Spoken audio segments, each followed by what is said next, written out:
Welcome back to Teeny Bopper TV Breakdown. Today we recap Breaker High Episode 5, Can Ya Dig It? As you might have guessed, Breaker High is on its way to Kenya, so the class is having 2 guest speakers come to prep them.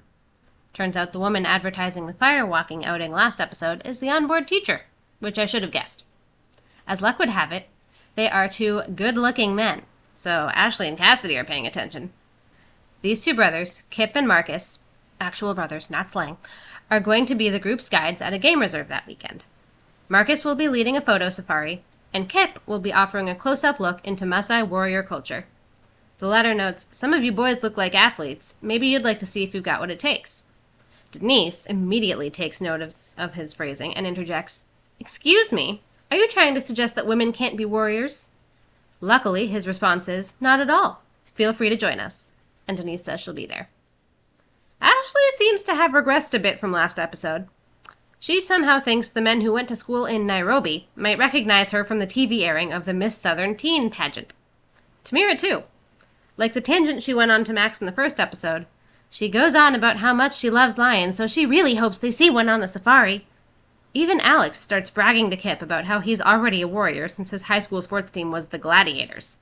But his story about throwing 7 touchdowns in one game on an unseasonably cold day pales in comparison to Kip's wrestling a wild boar with his bare hands on his 8th birthday.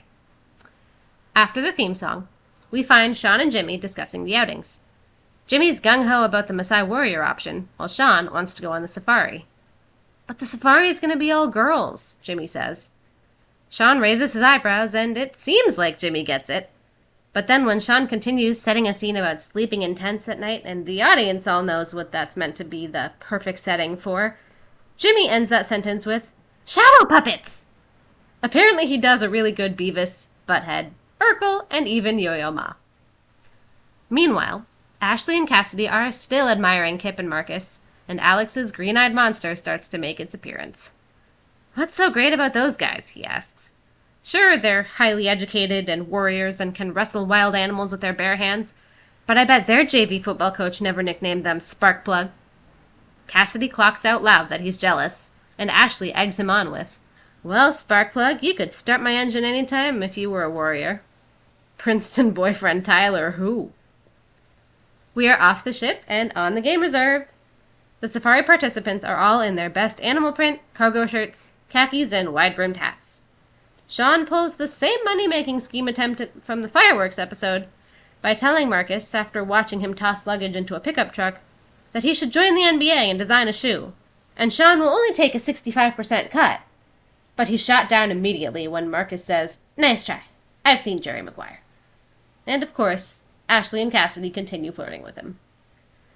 In the village, Kip shows his group a weapon that kind of looks like a javelin broomstick and advises them to be careful aiming, but Alex literally laughs in his face and says, "I don't need advice on how to throw, okay?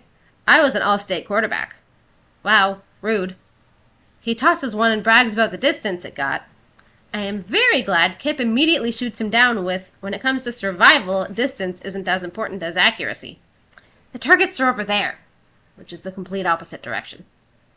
Denise goes next, and Alex makes a terrible comment again, saying, "Shouldn't she be shooting from the ladies' tee?" The guy who last episode talked about helping his sisters through heartbreak really did not seem like one to be saying things like that. Point for Denise, though, because she rolls her eyes, hits a bullseye from right next to Alex, and immediately rubs it in his face. In the Jeep on the safari, Sean tries once again to be Marcus's agent and asks if he ever considered an acting or modeling or recording career. Annoyed, Marcus simply says, "No." Undaunted, Sean tells Jimmy to give Marcus his card, to which Jimmy responds, "Library or Blockbuster?" "Oh, Blockbuster. I miss you." Back with the warrior group, now in the middle of the forest, Alex thinks he's going to ace the long jump, but slips on some rocks and injures himself. Kip insists that Alex stay off his foot and skip the 10K trek the group is about to head off on, and instead immerse himself in other aspects of Masai culture, like beadwork. As we might expect, Alex's first thought is, "Isn't that for women?" Ugh. It looks like Denise is about to quip something back, but unfortunately the episode skips. We jump abruptly to Sean pitching one last idea to Marcus. Virtual Masai. an interactive CD-ROM. Sean asks, "How can you say no to that?" And Marcus says, "In 3 different languages, but I'll use one you'll understand." No. He takes the Jeep and goes off to set up for a cookout, leaving the group alone for a few hours. I cannot see this being allowed nowadays. Sean and Jimmy find the girls' tent, asking if they're up for a pajama party, and are rendered speechless when they find the girls in robes and mud masks and their hair wrapped in towels. But of course, this beauty prep is not for them, Sean and Jimmy, but for Kip and Marcus. Back with the warrior group, everyone but Alex sets off on their trek as Kip warns that they need to stick together as the area is known for lions. As they leave, Alex hobbles up and puts his backpack on. The women he's near don't try to stop him, but it's pretty obvious this is a bad idea. We quickly flip back to the tent, where Jimmy now has a mud mask on and is talking about his combination skin. Then back to the forest, where Alex is limping along, seemingly alone, until he comes across a little girl.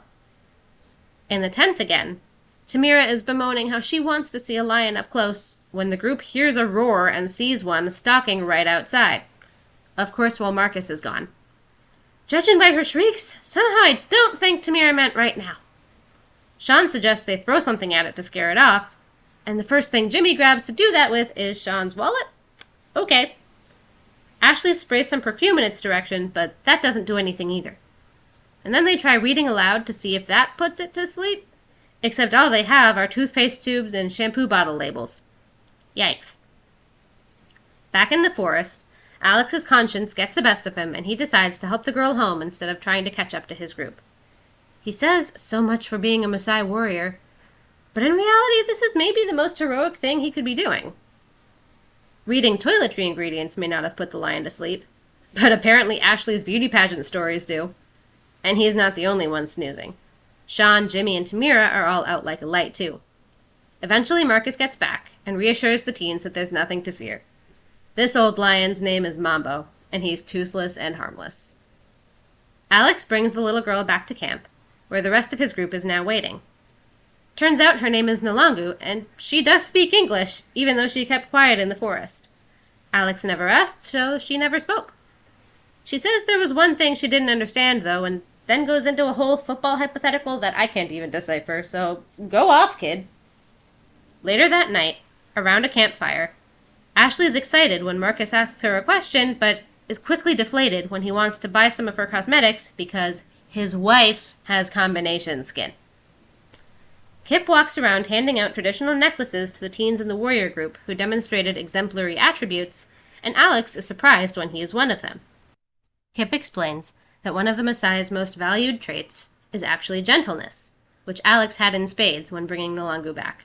Happy endings for everyone. This is a reminder that we are still firmly in the era of episodic television, where each half hour can almost stand on its own, as opposed to serialized where there is more of an overarching arc, and more connections are made as the show's season goes on. I think I like serialized better, though it is also possible I'm just more used to it at this point. But sunk cost fallacy and a genuine enjoyment of most of these characters will keep me sticking with Breaker High. So don't change that channel. We'll be right back on Teeny Bopper TV Breakdown.